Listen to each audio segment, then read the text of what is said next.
easy. My name is Marcy. I would love to be able to be on the front porch to invite you in, but I need your help to do that. For now, I'll have to let Pearl, our cat, do it. Hey, over here. That's right, at the front door. Yes, this is my house. Oh, yes, it's nice enough. In fact, it's my dream house. And it used to be my mom's dream house, too. Well, she's not my birth mother. I found Mom just after the storms of Hurricane Katrina hit our neighborhood here in Tennessee. Mom always had a soft spot for four-leggers. She even started Happy Tales Humane in 1996 as the only no-kill animal shelter in our county just south of Nashville.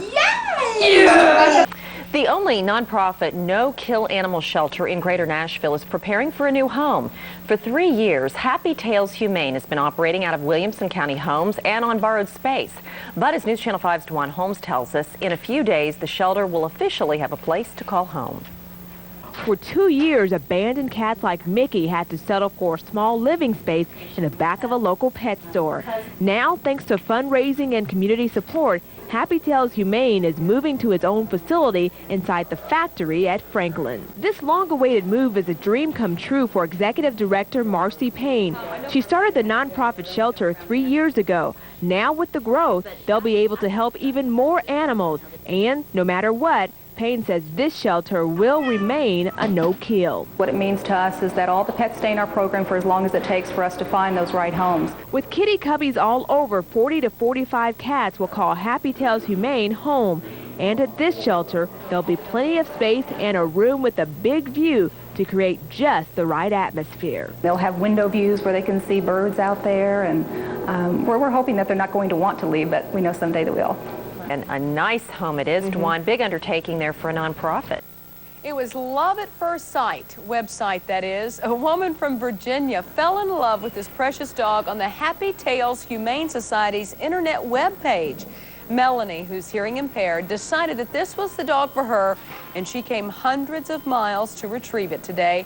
The folks from Happy Tales were eager to communicate through an interpreter to get this adoption worked out. Once she saw Spanky on the website, she called Happy Tales Humane, and we spoke to her on the phone for, probably a half an hour, 2 different times.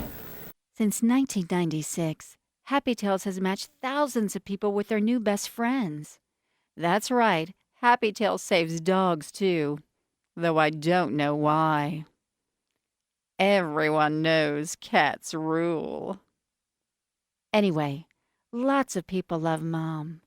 She helped thousands of people find joy by matching them with their dream companions.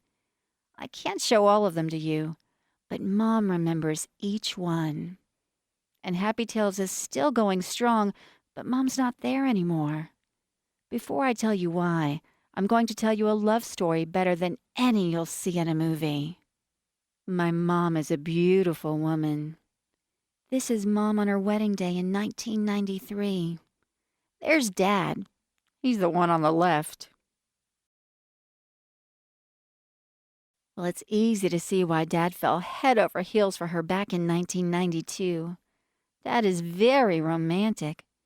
Dad proposed to her in a crowded movie theater by projecting love notes onto the theater screen. They were always kissing in public, yuck, and people called them the honeymooners long after both kids were born. They had it made. 2 healthy kids. Dad had his dream job in advertising. They had just moved into their dream house. Mom was even winning the 5 and 10K races she ran. Her first indication that something was wrong was when she noticed a slowdown in her running time. Later that year, doctors told her she had ALS, or Lou Gehrig's disease. Over the next 3 years, Mom's nerves stopped talking to her muscles. She first had to use a walker, then soon after, stopped walking. She had a feeding tube put in so she could eat, and she lost the use of her arms and finally stopped breathing on her own.